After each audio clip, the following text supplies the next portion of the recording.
Hi folks, thank you so much for downloading this episode of a work in progress D&D podcast, a creative experiment of sorts. I'd like to mention that this podcast is not for children. Now, why don't we jump into this adventure?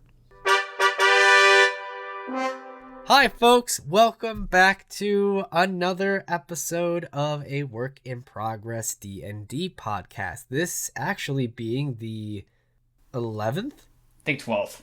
12th? Holy cow. 12th episode of a work in progress D&D podcast. If we were to actually break it down, potentially a podcast episode for every month of the year. That's kind of cool. As always, we start with the firstborn brother of this trio. I am Sean. I play Alex Arcadis, the armor artificer human.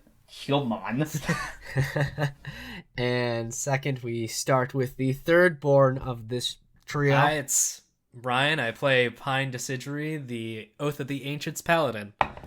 And that's the second natural 20 for the day that I'm totally wasting on nothing. Well, As is my usual. Hopefully that dice now knows what to roll.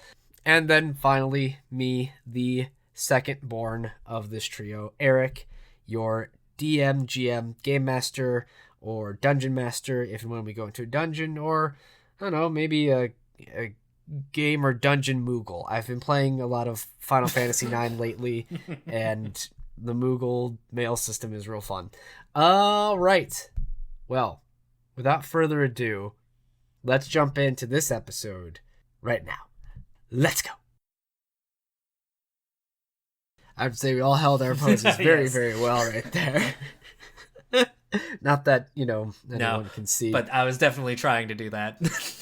Uh-huh. All right. So, let's start with a little recap.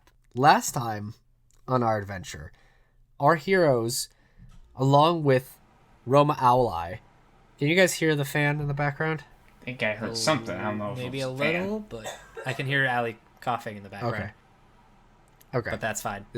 Or the AC unit is turned on, because it is a desert out here. Anyway, we left our heroes off with Roma Owli in the woods nearby the keep, the green castle, home of the Green Duke and all that, in the Green Duchy, when they last heard the sound of what they now know as to be Blue Cheese, the rat daughter of Cheese, from the Kingdom Rodensia, which is a kingdom that the rats formed after their adventure with you, letting our party know that the boy Siegfried had been captured and they need our adventurers' help. So, with the last remains of a black candle given to Blue by the Grey Lady, I guess it should be a gray candle, huh? I don't know. You're the one making up the story. That would, I went black candle because usually that's what from incredible book Stardust by Neil Gaiman, and wonderful movie. Anyway, that's the username. I was kind of referencing that. I should have gone Grey Candle because Grey Wild's good. Oh man, I'm slapping my past self. With that, you all travel back to at least the nearby Grey Wild area of by the cottage of the Grey Lady, where you discovered that the cottage was being guarded by rather malicious fae known as Red Caps, which are generally born out of malicious, violent acts. After handily dealing with them with some new powered-up abilities by one Alex Arcadis turning into literally a Gundam. And then also Pine getting absolutely... Oh, yes. Which I realized, thinking back, I forgot to mention something to you, Pine. When you were unconscious, you had a similar... I should have done this before, but I'll say it now. As you were being brought back to life, you had a similar experience of being in a black void that had a slight warm glow on your back, and before you could turn around to see what it was, you were brought back to consciousness. Okay. Just to let you know. Forgot to do it before. I want to rectify that so you're aware. They then defeated the Red Caps handily. They went in to check on the Grey Lady, who you then found out that due to hag magic, we'll say, her sister, Aunty Iron Hands, the sort of mastermind by some of the more recent Grey Wild shenaniganery, has stolen away with the boy since she was able to get past the magical protective wards that the Grey Lady had set up due to the unwillingness of our adventurers having broken those wards. Helping people and making mistakes. Chekhov's item, Fey item. It's great. You then were granted access to be able to teleported to the Prince of Blossoms, who still grants you both, or grants a gift and a favor, and you were teleported there via the mortar and pestle of the Great Lady, while using the remnants of the kisses that the Prince of Blossoms had bestowed on Alex. Now you two and Blue find yourself in front of the Palace of Snow Blossoms, which is the home of the Prince of Blossoms. And so, here we are, back in the game. You look before yourself, you two, as the Palace of Snow Blossoms is sort of that combination of the best parts of winter and spring. Beautiful shining snowflakes, vibrant pink fruit blossoms fall all around you. Sweet fruity aroma and crisp, refreshing air greet you as you've been dropped off by Morty and Pestle, who then, as you get dropped off, immediately go back and fly. Or do they stick around? No, they fly back. So, you find yourself before the palace. Oh, this is... Yeah. Nice. It's quite the place. Indeed. What should we do? You know, Knock on the door. that might... Are there any guards around? You don't see any. You just see this beautiful palace before you. That's like both sculpted from both, like, you know, trees, but also like ice Right, at the deal with same that. time. Ice. Right. As well. Do we see like a door in front of us? Yes. Oh yeah. There is a like large grand door before you. It's not like a drawbridge or anything. It's just like there is a big door in front of you. Is there anything I could use like a door? I can't remember what they're called, but like like a door knocker? yeah, door knocker. Yeah, there's two like sort of not made of iron. Two sort of, one made of ice, the other made of like wood, sort of door knockers / also like maybe things you would pull to open or close the door. So those are there before you at this beautiful sort of mixture of snow, like close-up snowflake fractaling, as well as like floating cherry blossom sort of petal design on the door. What knockers? Pine will grab... Really? Yes, really. Pine will... Oh my gosh. Well, you know, it's... No one's seen Young Frankenstein, come on. No, I know. I know, but it's a damn. joke. I Like, couldn't that's help it. cheap. I look at the door, then I go like do like a slide head towards him as disappointment. Pine's still just like looking at it, just kind of laughing, just slightly chuckling to himself. And he'll reach up and Pine will grab the one that's made of wood and use that to knock on the door. Okay.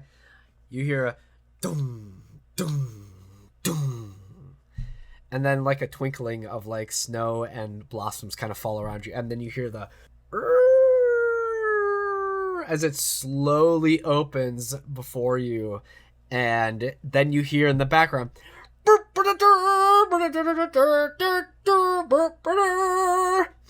as this incredible trumpeting flourish is cascaded around you as you see what you know to be a ladrin on both sides with trumpets and such, some in a more winter-like garb and even like bluish skin and whitish hair, and others in a more spring garb with bright Was it green? greenish hair and even slight greenish skin tone, blowing these trumpets, and you see this long sort of bed or carpet runner of like perfect snowflakes and blossoms that kind of lead up a path to, at the very end, you can see one throne made of like beautiful blossoming trees, and the other this incredible beautiful fractal ice snow, and before you can kind of see one being the Prince of Blossoms in his incredible like cherry blossom regalia, and the other you actually recognize as well. I knew it. The Princess of Snow, the same one who had that procession that made Pine all sad. Yes, made me very sad. And then before you're even able to speak, you see from the side comes in a hold on. What kind of fey creature do I want this to be? Give me I know what I want it to be, but What do you want it to be, Sean? What do you want this fey creature? Well, what do you want this fey creature to be? I was just thinking a fairy dragon, but I don't know if that's... You know what? I like it. Yes, this fairy dragon comes down wearing a little hat and holding a scroll, just unfurls it and says, "Presenting Pine Deciduery, Alex Arcadis, and Blue Cheese here to meet with the Prince of Blossoms and the Princess of Snow." And then flies away. Alex, I think they were expecting us. Yeah. Also, I'm taking notes. I think the Green Keep should Take some pointers. have this guy run stop, take some pointers in addressing us. As you see the Prince of Blossoms, "Ah, my friends, please come forward, please come on down, please come closer so I can see you." Wait, Okay. I'm not being all formal or anything. I'm just walking over. This is very strange to me, but if they know you, then I will just follow your lead. I think... Right. Good, because I feel like nothing's going to surprise me anymore. Yes. Even if it defies all logic. You can never be too sure with the Fae. Yes. So you head on down, and eventually you get to the very end with like sort of the stairs leading up to the main like throne area. As that happens, all the trumpeters just kind of leave and exit, and now it is just sort of you three and the prince and the princess, and the Prince of Blossoms like comes down and says, "Ah," and just wraps you in a big ol' hug, Alex, and lifts you up and spins you around and says, "Oh, I'm so glad you were able to make it to my home and meet my partner, the Princess of Snow. She missed me for a very long time since I was trapped in that iron flask, you understand? She's been having a procession all through the Grey Wilds just searching for me. Could never find me. Well, I'm glad that you found me and were able to release me. And yes, I do have that gift to give you. Oh, Please. wait, did you hear me that one time I was calling for you? No. Oh, okay. I was, I could say, very busy, I must say. All right. Lots of partying one time you're free. Right. So, yes. Yeah, I just gotta remember, right, time is different here. Yes, a little bit. But, by the way, I'm just gonna take, while he was talking all fanatically, I'm just taking a look. How does the Ice Princess... She looks look? very, happy. And in no way, like, super sad like she was before. She looks happier. And she's not as, like, overtly as happy and joyous as the prince is. Right. Whether that's due to her nature being a winter Eladrin or not. Or maybe she just is a little bit more reserved than he is. They are, and such. I was just wondering if she was annoyed by his... No, she's over. She's perfectly understanding that her partner is very who he is. Okay. She's like, "Yes, I shall get you your gift. But also I must know like why. I'm so happy you're here, but I must also know like I am wondering what it is. Please get my friend Alex his gift, of course. And you notice, Pine, the Princess of Snow is very much has looked at you with a very knowing glance, and kind of recognizes you and kind of nods in And your I just direction. give a slight bow as well, very courteously to her. So, friends, my rescuers, you must tell me, how is it that you find yourselves back into the Great Wilds? And I mean, of course, here of all places, I mean, I knew you'd find it eventually. I did, leave my, I guess one could say, stamp. Right. Yeah, I felt that. Anyway, so we were brought here by oh god, I'm forgetting the name now. The Gray Lady. The Great Lady, yes. Brought here by the Great Lady because her son, Siegfried, Not son, grandson. grandson, right? Great grandson. Anyway, Relation. yes. Sig has been kidnapped by her Sister. sister, Oh. and we want to try to. Anti Iron Hands. As immediately you say that, you watch his vibrant, exuberant face just pales in like even some of the blossoms around him and even in the space start to wither a little bit when you mention that name.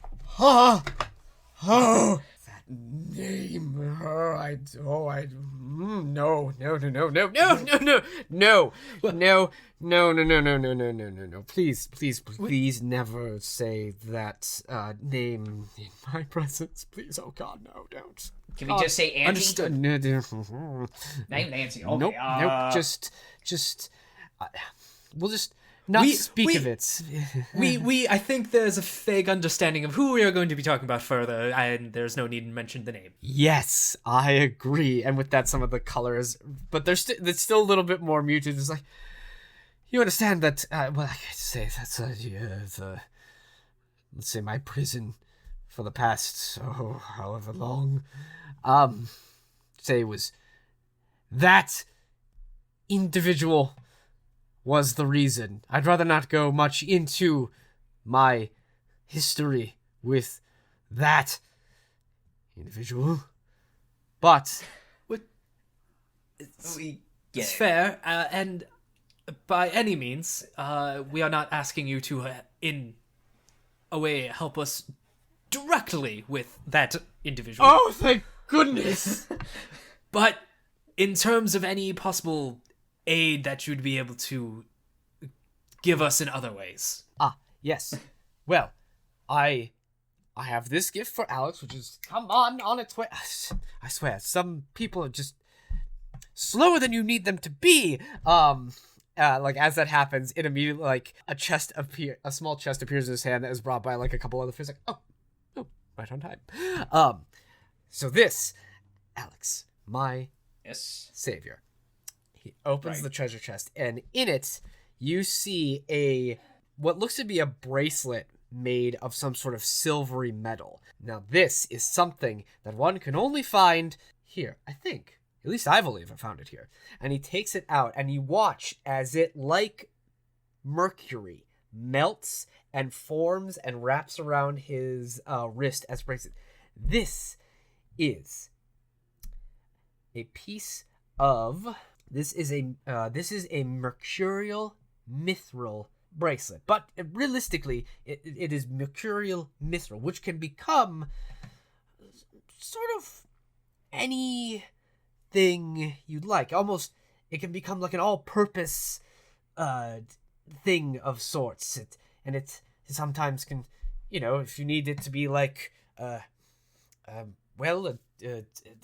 kind of transformed into like a tiny little fork. It's like, for eating the foods and things. Or sometimes it turns into a little a riding crop. It's like, for when you have to go fast on a horse. Or it transforms into like I'm trying to think of another tool it can transform into. It transforms into like this weird... A spork. It transforms into a spork. It's like when you have to stab and spoon things at the same time. And then it also transforms into this weird sort of amalgamation of like a screwdriver and like scissors and pliers and just Swiss Army knife. like Swiss Army knife. it's an all-purpose tool of sorts, I guess you could say. And Well, it can become a or some jewelry like a bracelet, or it becomes like this necklace, this beautiful mithril necklace. Like, essentially, it can become sort of whatever thing. And you seem to have this sort of armor thing going on, and I figured, well, this would be perfect for you. So here you are. I'm just saying this. I'm in awe.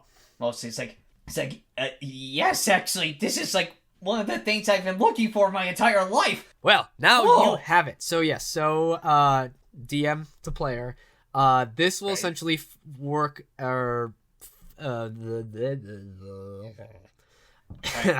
sorry. One second. Let me get something. Yeah, sure. It's in my room here. Hang on. Sure. But this, I know I forgot something. My notebook. it's all good. This essentially will function as the all-purpose tool from Tasha's Cauldron of Everything.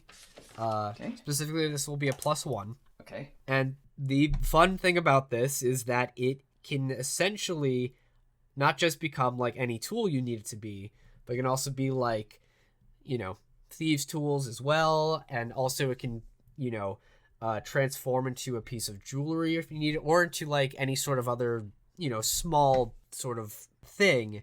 Not so much into any sort of a weapon or anything, but Right. it can at least become like a small tool or something, or like a piece of jewelry if you wanted to like hide it and such. But yeah, so you now have the Mercurial Mithril all multi-tool. Awesome. All right, so Yeah. I'm gonna take it and just put it on. And it's gonna show up on my Whatever my art form placements. you'd like it to take, it will take that form. Well, right now I'll just stick with the bracelet it was originally shown as. Absolutely. It's like, yes, so that is my gift for you. And now he's looking honest. I also can say I could more or less point you in the direction of, say, where I met this individual, but that is more the extent of my abilities to help you in any way. And with that, you will also then hear the sort of twinkling of the Princess of Snow gets up and says, I have a gift to give as well. And looks directly at you, Pine, and starts walking towards you, this sort of cool, refreshing air. And she kind of looks at you. I appreciate you for being my eyes and allowed me to see my partner released from his prison. And with that, I grant you. And you see, and now you notice that she has a sword on her belt. And she undoes it and pulls it and hands it towards you and says, this is Hoarfrost. I hope it helps you in your quest and future quests to defend those that you truly care about. So, Ryan, you now have in your hands the Your notes. Yeah. sword Hoarfrost. It is a finesse-based longsword. It's in the sense that it's like this really cool curved, almost saber-like. Right. It is a frost brand with so basically that means it glows in cold temperatures. You're able to unsheath it once per short or long rest. I'll have to double check that to essentially extinguish any non-magical flames within a certain area. And you also deal an additional 1d6 cold damage on every hit. This one's a little different though. Since you already come with natural fire resistance, I felt the fire resistance on the frostband is redundant for you. So instead of that, Right, deeply. that has been replaced with the ability to cast once per long rest for free Rhymes Binding Ice. Ooh. You can also, if you've already expended the free cast of it, you can expend a second level spell slot to cast it again before its long rest recharge, if that makes sense. Yes. Okay. Do you know what Rhymes Binding Ice does? Yeah, I know it's in the... I can... Fizz bands. Yeah, go with Fizzbands Treasure Dragons. It's Here, I got it right here. yeah, it's like a 30. It's a Yeah, 30 foot cone. I can look it up later, Sean. Yep, he's got Okay, it. I know, but I want to look it up myself. Yeah. Is guess it I can- a plus to... It doesn't have a plus. Okay, It doesn't just have an has- additional plus, but it is just Got it. you have a cool magical sword, Sweet. which can be used strength or dex as Right. your attack and damage. So, and she grants this to you as a sort of, a thank you gift for being her eyes, essentially. Absolutely. So wait, like, was she actually seeing through my eyes when she made me cry? Mm-hmm. Oh. Interesting. Okay, yeah. That's... Well, you didn't do any weird shit, did you? No. Nope, just made you real sad. Yeah, it made me real sad. This is quite the blessing. I'm honored. Truly. Thank you. Well, since that has been given, I will say, my favor to you, probably, given later down the road, but if you somehow don't find yourself back here and in need of a favor, I shall at least gift you this as a way to call upon me in a time of need that is not in any way dealing with that individual. Okay. So, I give you this, and he gives you a little cherry wood whistle. This will only work once. I grant you this, my favor, once. I've granted you the gift, which is your mithril, and now, sorry, I'm still flustered from hearing her name. If ever you find yourself in a time of need, where you need my assistance, whether here, or possibly even in your actual world, because this has enough magic to get me in there. If you ever find yourself in need of some assistance, I'd say preferably of the non-violent kind, preferably, Okay. I will come. Good? Okay. Does he give you a thumbs up? Yes. Yes, absolutely. All right. Yeah. So let me give you the directions to at least the last place that I encountered. Yes. So you're just going to leave the palace, keep going south of the palace door until you finally reach the top of a hill that sort of overlooks a valley, and that is about as close as to one can get to where at least I did when meeting them. So you'll kind of know it because it kind of overlooks a very dark and foreboding area, and there's also little stone cairns kind of scattered about. Yeah, so that's what I can give you. Well, it's much appreciated. That's really all we could ask for. That's about all I can give.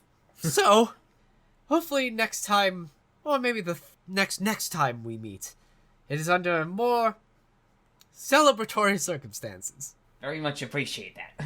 All right. I just slipped out my hand and just say, just thank you for everything. It grasps it in two hands. Absolutely.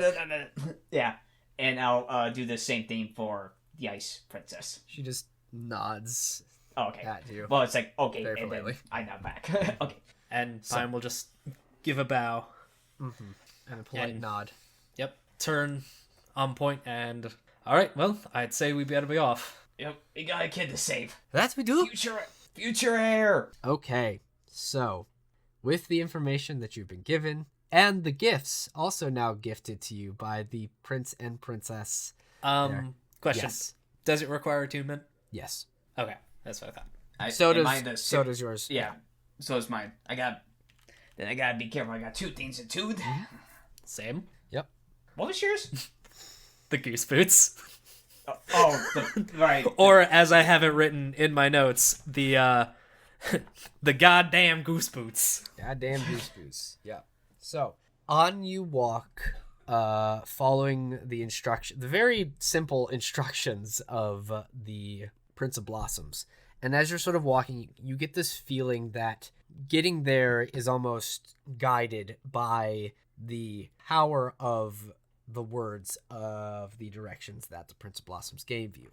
And so that you are not accosted on your way to this space that he mentioned. So you eventually feel yourself going up a hill, and it's sort of, you can see a little bit past the tree line that it seems to open up. And as you go up, you reach the top of this hill, and as you go up, you can see sort of stone cairns reaching up to the height. And as you get to the top, it kind of overlooks a wide area and around, and it's this, you look up in the sky, and it's sort of this gray Vortex? evening sky of just like clouds looking all around. And even as you look out, you feel as though like you should be able to maybe see like the Rainbow Coast beyond, but all you can see is just a never-ending track of just forests. In one direction, you do see like sort of this gray mountainscape, mountain ridge, like in the far distance.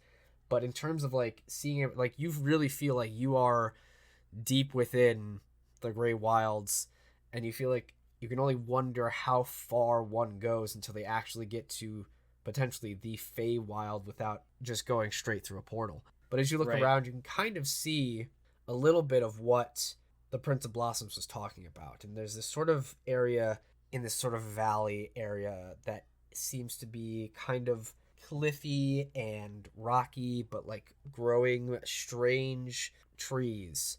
And you get the sense that is probably what he meant. But then you suddenly feel this tremoring at your feet as the stone cairns start to clack and rock as they are being jostled about. And make a perception check for me. Okay. Get that, my dice tray. Not good. Dirty 20. Dirty 20. What's my perception? 7. 7. Okay. You, Alex, are very distracted by the vibrating and sort of tremoriness and like the clacking of the stone cairns around you, and even Blue, who I realize now, did we ever decide whose shoulders Blue is on? I figured Alex because that's where Cheese was. I figured probably Alex. Okay. Yeah. Just making sure. So like even Blue is sort of looking, it's like, what's this going on? Pine. Mm-hmm. You noticed something else that wasn't immediately recognized, or you didn't take note of it immediately upon reaching up here because you were so focused on basically everything else above and around you. Right. But you notice beneath you that there are animal skulls littering this area. Specifically, large ones with antlers. The largest of which is very, very peculiar, as it is a moose skull. A rather large moose skull at that. But this one still has the antler fuzz. Not completely on, but hanging off in strips. And still kind of bloody.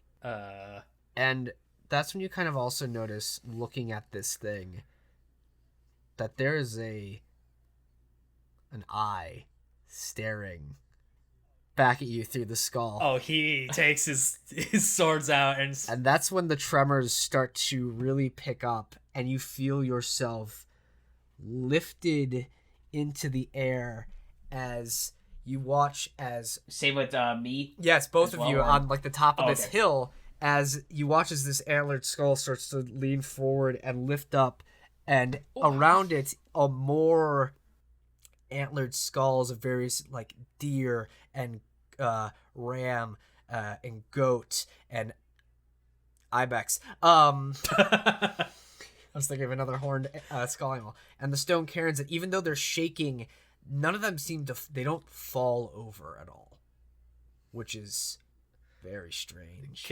Can I make a perception check to actually see if those are made of stone? Sure. 9. As far as you can tell, they're definitely made of stone. As it gets, but then you feel the tremoring is going, but you feel yourself being lifted up into the air to a higher height, and you see that moose skull kind of reaches up around and back and kind of looks over, and you can see the lower jaw beneath, and then you watch as this rather large hand with 13 fingers on it, you can see the forearm reach up that is reminiscent of raw iron ore, and fingers and nails of polished metal just kind of scratches at the sort of jaw underneath of this large moose skull that still has the dripping bloody fuzz hanging from its antlers. And you hear, "Oh, hello, children. What can Aunty Anti-Iron Hands do for you?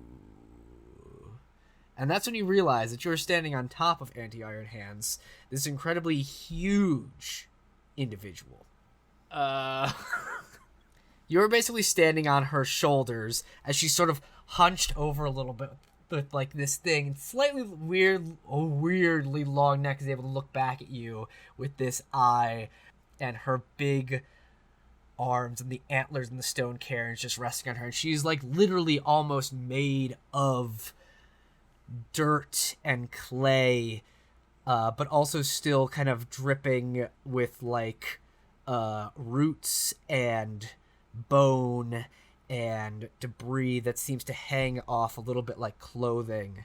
But she seems to be looking at you, at scratching with one of her, iron hands with 13 fingers, and then you see the other one sort of comes around and like adjusts the skull, the other hand also having 13 fingers on the hand. Is Aunty talking to Pine right now? You get the feeling I think she's talking to both of us. addressing all of you. Okay, I was gonna make a perception check to see if I see Sig anywhere. Yeah, make a perception check. Okay. Oh, that's cocked. Okay, that's good. Perception 19. You do not see Sig anywhere. Damn. I will say that with that thing, you kind of are able to see a little bit more down in the valley, and you can see there's an area of trees that are a bit more tightly packed around sort of cliffs and hills within the valley that overlooks this huge hill that you're on. Okay. Oh, you have yet to answer your auntie. Well, do you want the truth, or would you rather us lie? Oh, the truth is always better. Well, then all I will say is we're here for the boy. Ah, yes, the boy. Of course. Well, let's go home, and you can see the boy. What does that mean? Oh, of course. Sorry for being sort of dodgy. Come home to my castle, and I shall show you the boy.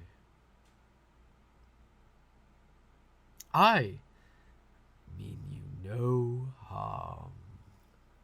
Insight check. Sure, make an insight check. That's an 18.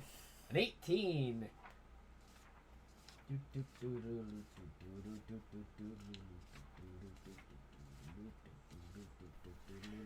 Gotta look up her whatever stats. Okay, you rolled an 18? Yep. Alright, give me one moment. I must roll the dice. You get the feeling that she doesn't mean you harm. Okay. I'll say there's a part of you that, like, there's a part of the very back of your mind that is screaming at you that she is lying. But Pine absolutely is like in his head going, there's nothing I will ever trust about any Fae. I know better than this. But okay. Well, then, let me carry you both three. Oh, yes, a third. To my castle. Hold on. As she starts to... Inside fucking, this is kind of fun. And you get... You go ahead. Pine, as Alex is thinking, this is kind of fun, Pine is having a panic attack. Well, I must say, Now you know what it feels like for me to be on your shoulder. Oh yeah, that's true. I'm trying to pick. Now I'm also, after she says that, it's like ideas come through his head, thinking like how would I feel if I transform myself into my thunder wave cannon or my missile pod on this day? So, while upon the shoulders / back of Aunty Iron Hands, why don't we take a little break as you head off to her castle? Yeah? Okay. So, we'll take a little break right here, folks, and we'll see you in a little bit. All right. Didn't think we were getting here this fast. I thought it was going to be, a typical, kind of hag that I would be thinking of. Because, it's the Grey Lady. She's like a lady. She's lady-sized. she's lady-sized. I thought she's a lady. I thought, this thing's coming out. It's like, it's a minion of the of Aunty Iron Hands. No, it's Aunty Iron Hands. Fuck. Yep. All 26 fingers and all. Cool. All right, we're taking. All right, let's take a little break. Hi, folks. It's Eric from the future, brought to you through the magic of editing. Welcome to the mid-break. And I just want to say, for all of you listening out there, thank you so much for sticking with us. And can't believe we are now crossing 12 episodes. That's roughly an episode per month. A year's worth of monthly episodes. But we aren't done with our first year yet.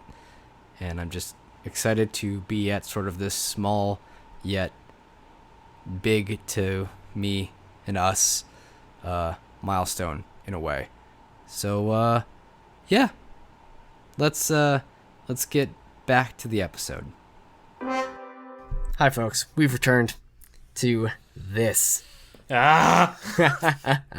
So as the three of you are on the back of Aunty Iron Hands and are heading towards that valley, Alex, you see that you are kind of heading towards that strange nodding of trees that you were able to spy when you were attempting to try and locate Alex.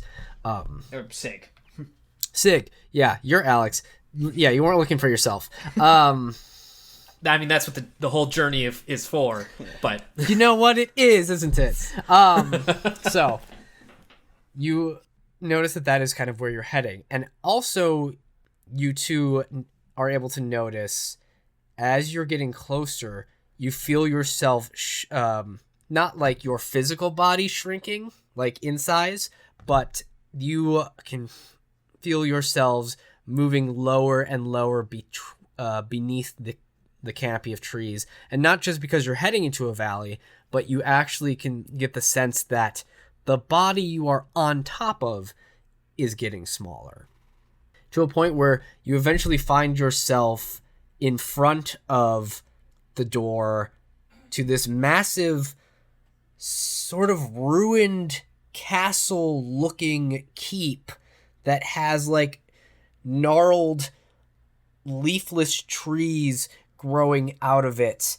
It is imposing. It is terrifying. It has these strange iron spikes that twist and turn that almost look like trees themselves, to the point where at one point you aren't even sure if the trees that are growing in and out around the castle aren't themselves made of iron as well.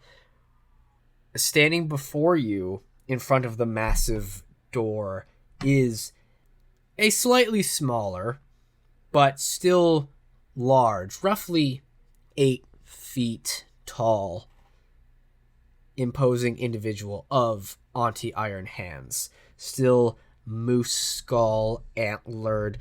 The cairns on her shoulders are a little bit smaller now, and some of the bones are still roughly just protruding at various angles on this sort of mantle she creates. But you still notice that her hands, raw iron all the way up to the hands, which are then like pure glistening dark iron, 13 fingers on each hand.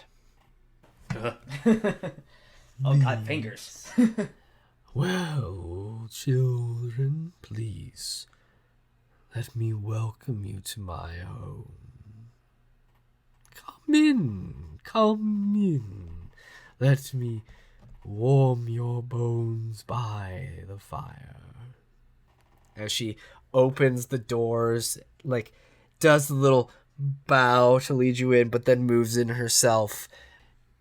I don't know if we should follow, but I feel like it is the only thing we can do.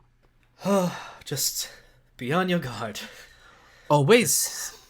This is definitely a fae we do not want to mess with. I mean, we are going to mess with it, because to take... Just Come on, Pine. be careful. Pine has his hand, like, on Hoarfrost the whole time. Absolutely. As you head on in, if this were not an incredibly menacing air about you, you'd almost feel as if this place had a sort of rustic, cozy charm to it. As far as, dark keeps do, but there is a roaring fireplace. There are sort of long community tables, like dining tables. There are sort of doors and pillars, and sort of it has that feeling of, this is the grand hall that people come in and feast and commune and dine, but it is empty.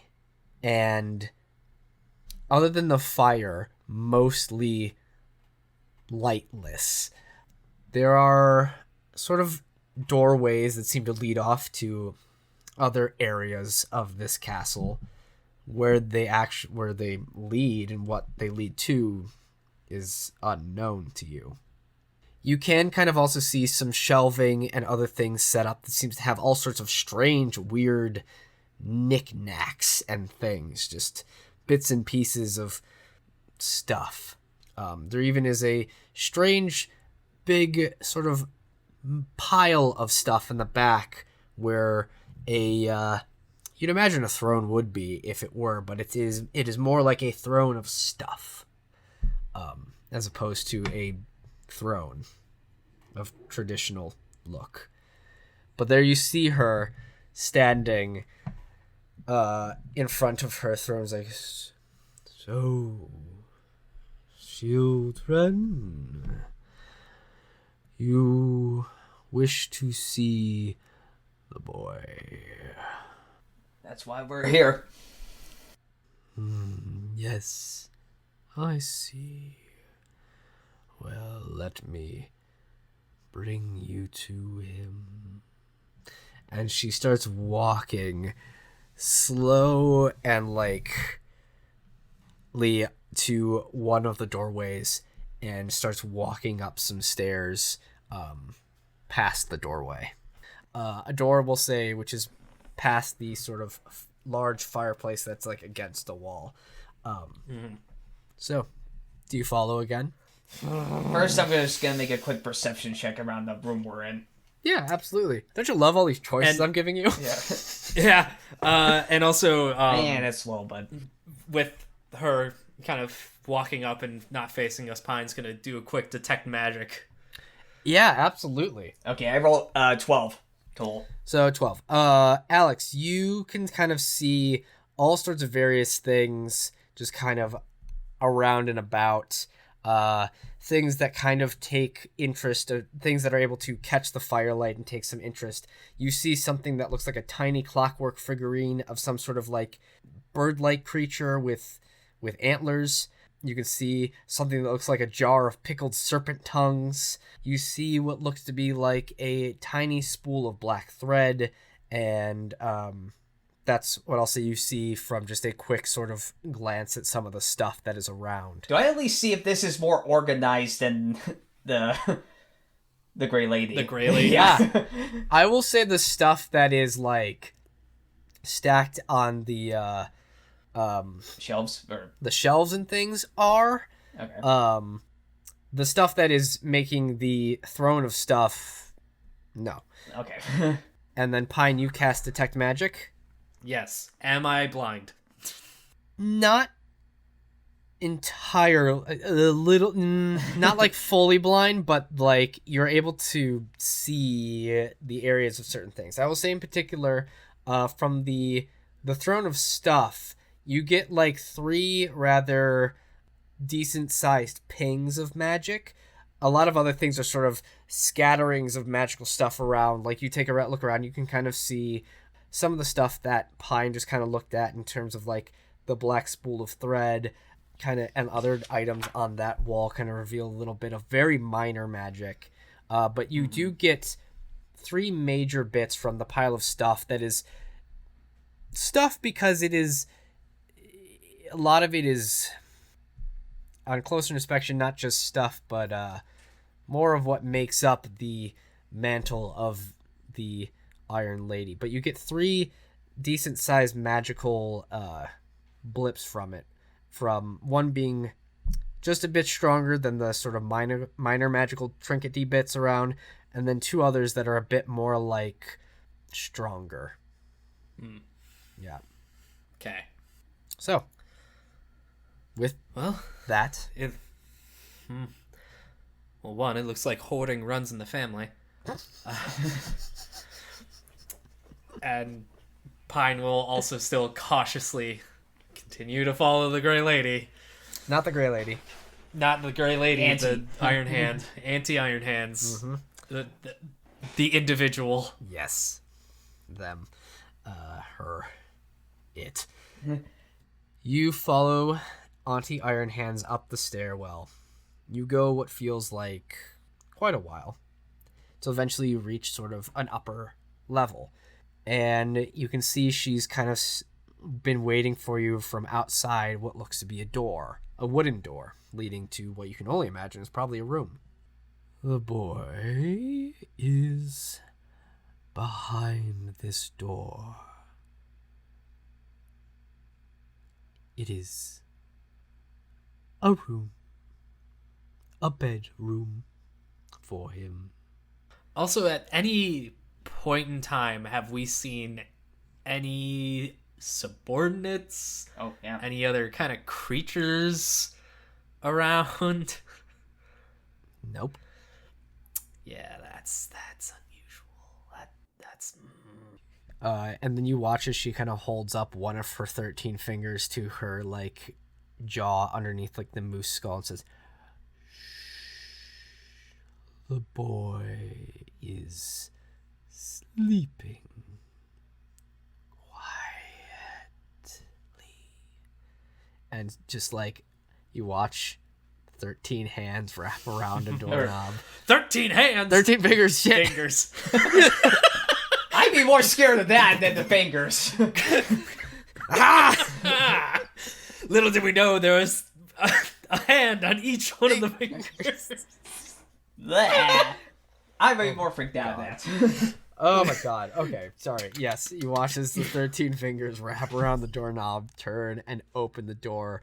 And in there is an actual lit room with a large canopy bed without the actual, like, curtains around it, but also in that sort of same strange wood, but maybe it's iron tree look to it. And in this bed, slightly hovering above it, in a sort of stasis, one should say, is a significantly older Siegfried since last time you saw him. Specifically, probably about, one could probably say, time-wise from last time you saw him, probably now either 15 or 16 years old, but more like an anime protagonist 15, 16. So, like, tall and muscular, special powers, sort of like... Oh, god damn like it. like a Jotaro Kujo sort of thing. 16. But with, like, A Jotaro long, Kujo flowing 16. red hair. Yeah, like, long, flowing red hair, but, like, muscular, like... Oh, this guy's definitely the protagonist of some sort of, like, battle anime. But that's what it looks like. I would go like, how? I'm That going like, Feywild magic, I baby. know, Ooh. I know. It's like I get. Feywild. I'm going through like my logic. It's like, okay, I can imagine getting talking about that buff. He's ripped. And then Pine He's just goes, packed. yes, the Feywild workout routine. I see it works out for him. It's all those baths the Grey Lady was giving him. Exactly. So you see him there. You know it to be him because you hear Blue go, "Oh, Siegfried, what did you do to him?" "Oh, nothing." I was gonna say Musculators Insight check. I was gonna say musculators or the floating. 8. 8. I'm rolling. I insight. mean, I'm rolling an you insight can't check imagine as well. that she's... Okay, roll an insight Yeah, check, because Alex. I'm puzzled by all this. Even the musculator thing. Okay, insight. It's +2 as well, but 13 total. 13. Okay. I will say from Blue's reaction of recognizing Siegfried, you get the sense that him being this much larger and older is Normal. clearly natural. The floating, being in stasis, like unconscious sleeping thing, you feel like that's hopefully the only thing that she's done to him, as far as you're aware. Yes, the boy is here, sleeping soundly. I imagine my sister has sent you to bring him back. That's the gist.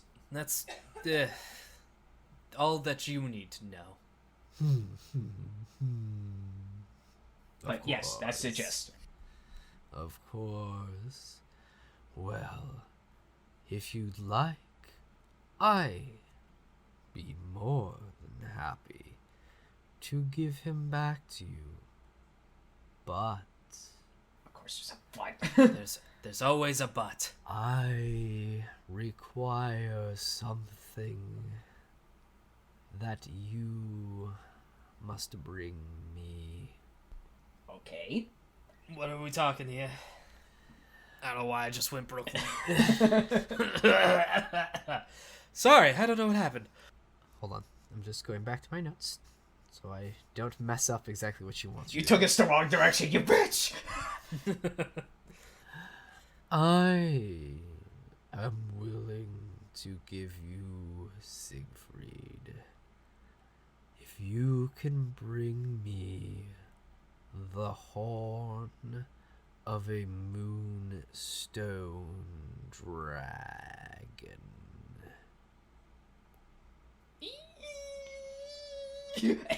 I mean, sorry, that's me out of character. I know of the possible location of one. Okay. Well, all right. Well, that's. Are you sure that's? And that's it. You'll honor our agreement if we give you the horn.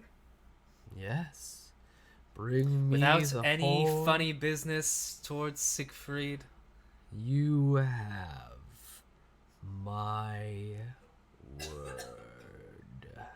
Bring me the horn, and Siegfried is free to go in your care. Insight check. Yeah. Roll an insight check. Ah, damn, I keep falling cock. There we go. Ooh, 19 plus 2, 21. You get this strange sense that she's being very truthful about getting the horn and then releasing Siegfried to your care. Okay. Oh, but one more thing. If damn, I'm trying to remember how I was gonna phrase this. And it'll be like Siegfried, and nothing bad will happen to Siegfried while we're away, and anything. I don't want to say fake because we're in here and I can't expect anything. Anything bad will happen to him when we get Sig back. Nothing will happen to the boy while you are away or afterwards. Okay. Oh, What do you need the horn for? Oh. That is for me to know. Of course. And quick question. How I'm trying to figure out if I would know this. No, I would. I've read books. What kind of moonstone dragon is it in terms of age? Old enough. I'm trying to Alex, resist. I don't think we're gonna get much more information than what we already asked. Yeah, I feel like We just Okay. do what we can. All right, we'll get you a horn and return Sig comes back to us. Good. I shall point you in the direction of the one that I am aware of. Follow me. But I was gonna say, but she said point. Never mind. As she exits the room, but then, like, before even closing the door, she, like, motions for you guys to exit the room as well. Okay, I'm gonna make a quick perception check in the room. Okay. 18 plus. I keep forgetting perception's plus 2. Unnatural 20. Oh yeah, the room is very lightly furnished. Realistically, the only furnishing in here is the bed, and then there are little sconces around that are kind of creating sort of some warm light to kind of give the room a bit of a glow, but other than that, there ain't much. Okay. So she's still waiting by the door, waiting for you guys to leave the room. Okay. I will. Oh, is your detect magic still up? Yeah, has it still been up like this whole time? Yeah, it has been, and realistically, the only magic you're getting from that is the what's going on with Siegfried, and the door that she is holding open has some magic, and obviously you're getting some sort of magic from her as well. But Right. Yep.